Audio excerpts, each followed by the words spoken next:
Avast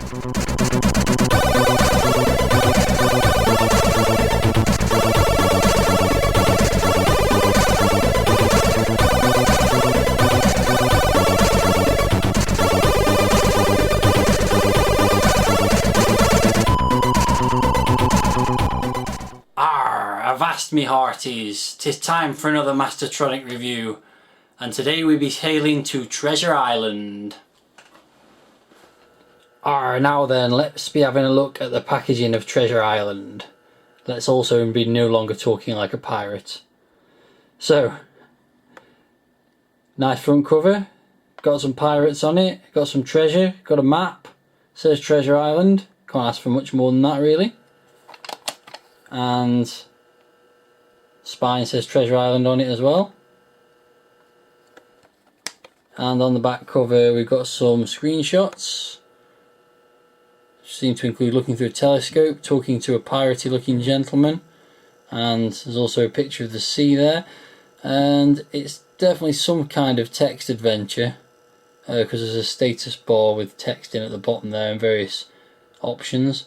It seems that this is almost like a return to Treasure Island, so not based on the original book, but a new story. And taking a look inside, once again it reiterates that it's returning to Treasure Island rather than the original story. So there's a new quest for treasure, and Long John Silver's still involved. Lots of stuff about energy and strength and survival used up by various activities. Moving around, 5 modes of movement: walk, run, search, swim and wade. Various amounts of energy used by those different actions. And then inside, more instructions about time, carrying objects, playing the game, controls. As you can see, there's a load of text controls there. So it is going to be a text-based interface, but it seems to be not quite your normal text adventure in that you've got things like sort of inventory management and health and things like that to deal with as well. And we've got some loading instructions, and we've even got a nice little treasure map there. So nice inlay, pretty detailed stuff. Probably not the sort of game I'm going to play for very long, but we'll see how it goes. So the game loads up and it starts off with this scrolling introduction to the game, which if you can read through that, or if you can be bothered, you'll see it is a sequel to Treasure Island.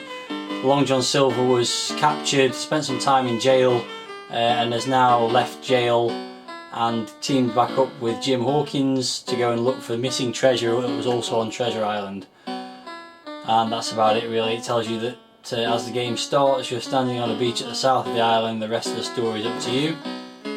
Some fitting sort of music playing in the background, and press a key and the game starts properly. And that music is still playing in the background to a slightly lower volume. Just to give a bit of background, as you can see, it's drawing an image of the location that you're in, and it also says at the bottom there some items that you can see. And it worked like a normal sort of text adventure with a nice graphical viewpoint. There's a couple of things that make it a bit different. The first of those is that there's no description of each location that you're at. You're literally working on the picture and then a list of any items that you can see. Everything else, you use your own imagination. Obviously this is a beach. You can see the pirate ship moored by a rock on the left hand side and some woods on the right hand side. Various other things. You've got a clock on the screen, which is a clock, it's the time. They've also got a compass, which is actually in your possession, and also a health bar, which is a bit unusual for a text adventure, but that does go down as time progresses. The other thing that's significantly different from a normal text adventure is that most text adventures, if you press N or E or W to go north, east or west, you'll actually move in that direction. But in this game, it just changes your viewpoint from the same location, and you actually have to type something different in to walk. So for example, at the moment I'm facing west, so if I change to face east, I just type E, and Long John Silver's popped up on the screen and says you better move all the stuff from the beach to the cabin, Jim. He'll go north and look for Morgan. That's Captain Morgan, one of his old crewmates, I believe. And if I then choose N to look north, it draws the landscape somewhat slowly. And if I go back to the west view, you will see that it draws the same location as I was to start with. So to actually move, you have to type in either walk or run. Walk makes you move one screen forwards, and run makes you move several screens forward. So for example, if I type in walk, it goes forward a bit, and as you can see the pirate ship's a bit closer and the viewpoint's changed slightly. You can also turn left and right by pressing L and R, which turns you left or right by 45 degrees on the compass. So if I turn right, I'm now facing northwest, and if I turn right again, you can actually repeat commands by just pressing enter. So if I turn right again, I'll go back to that northern view, or similar at least. So you get the idea, that's how you move around. There's various other things you can do, like picking things up and dropping them and using them, the usual sort of thing. One problem with not getting a description of the location is it doesn't necessarily tell you whether there's any objects to pick up in any of these locations, and you have to actually type look to see if there is anything, which in this case there isn't. So what I'm going to do is go back to where I started, which was east. You see that flag, that's basically your starting point, and I can walk back east. It does tell you what you see, I was wrong there, sorry. It does tell you if there's items to pick up. So I'm going to pick up some of these items and take them to this cabin as advised by Long John Silver. So I'll do get meal, and it picks one up, and you can keep pressing that and it'll pick several of them up. If we look again, I've now got 6 meals left there, and I'm also going to get flag, usual sort of text adventure stuff. I'm just going to pick up as many of these meals up as I can, right? And you get a message there, you've got a weight limit to the things you can carry. So it says I can't carry everything on this island at once, so he's basically fully loaded up. So now I'm going to go and find this cabin to drop this stuff in. Now this is where the game becomes problematic, because the only reference point you've got to where things are is the little map that was provided in the instructions, which does denote the cabin, which is slightly northeast of my current location according to the map. But as you'll see, it's easier to find, easier said to find, or even easier to see on the map than it is in real life. Real life being a slightly debatable term, I suppose.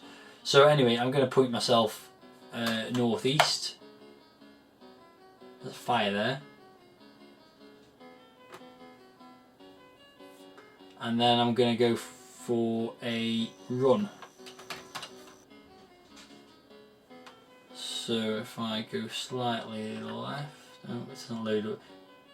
The worst part of this by far is the amount of time it takes to draw the backgrounds. Obviously a lot of effort gone into generating a nice graphical representation of the game, but it's quite hard work to actually move around anywhere because it takes a damn slow amount of time to actually see anything. So let's go, nope, hasn't finished drawing yet. Into cabin. Okay, so I've gone into the cabin, and it's drawing the cabin, and there's a pirate who demands food. So, I don't know, give meal. He takes the food and leaves. Slightly ungrateful, but there you go. Let's have a look what we've got in here.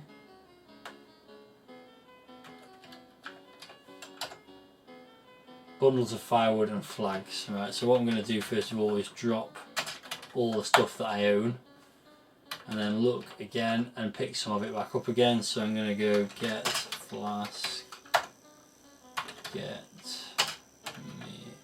meal,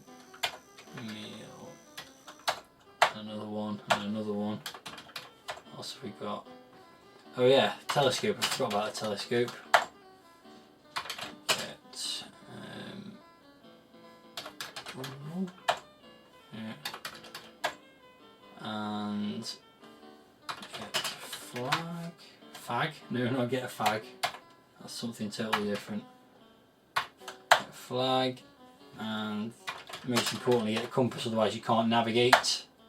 There we go. So I've got all the bits and bobs. So you get the idea of the kind of game. You've got to wander around the island, try and find some treasure, talk to people if you find them, and so on. All of which sounds like a bit too much like hard work for my liking. I haven't really got the time or patience for something like this. I will go back to the beach and pick up some other things and have a bit more of an adventure, and we'll see where I go. Right then, I've been back to the beach and picked up the gun and the spade, so I'm going to try shooting this goat now. Haha, I got it. I don't know what happens now. Get goat. Can't see any. Interesting. So I've managed to shoot it, but I can't pick it up. Eat goat. Not hungry. Okay, so I've got a dead goat. And well, let's just try walking again and see if I can see it a bit closer up.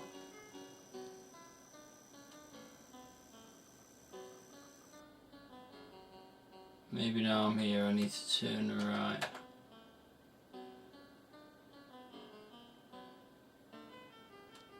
Really, really slow. Nope, I don't know where that goat's gone then.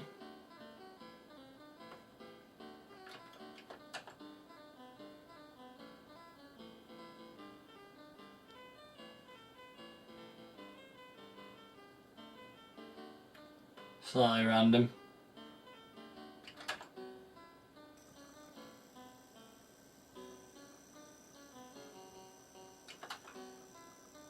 Oh, there it is.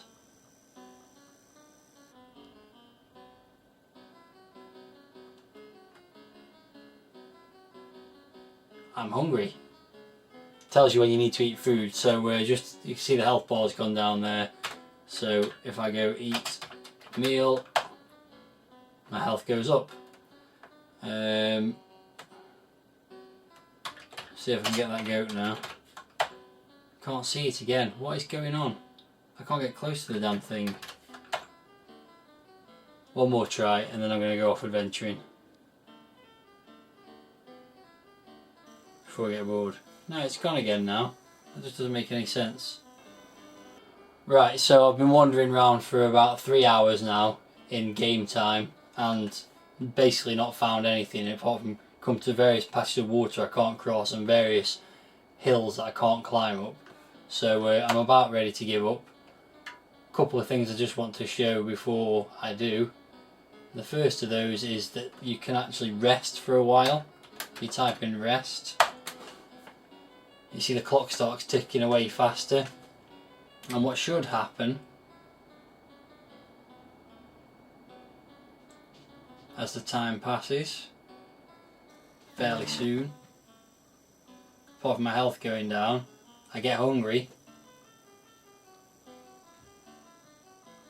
So I just let the screen redraw and go eat meal. And rest a bit longer. And away it goes again. And there we go, that's what I was looking for. After a while it starts to go dark, which is quite clever.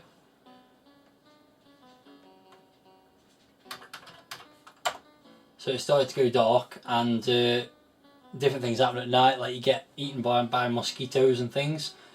It doesn't make the game any more interesting to wander around. What we've got here is actually quite a really nice game engine, with one of the earliest examples of probably a free roaming landscape with a day and night cycle as well.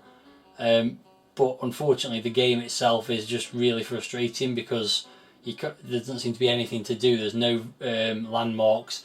The lack of having a map, which seems quite important for a Treasure Island game, just makes it really difficult to get around, and I've lost interest in it completely now. So what I'm going to say is, if you like these kind of games and you've got the patience to sit there and explore for hours on end, then it's probably well worth $1.99, but for me, not so much. So I'll bury this one and move on to my next review.